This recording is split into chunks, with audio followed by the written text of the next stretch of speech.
سبحانک اللہم ربنا و بحمدک استغفرک و اتوب الیک. اگر کسی کو کچھ پوچھنا ہے، سوال کرنا ہے تو پوچھ سکتے ہیں.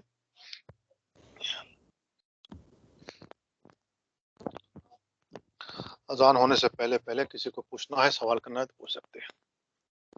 یا اللہ پاک. جی کوئی نہیں شیخ صاحب سوال.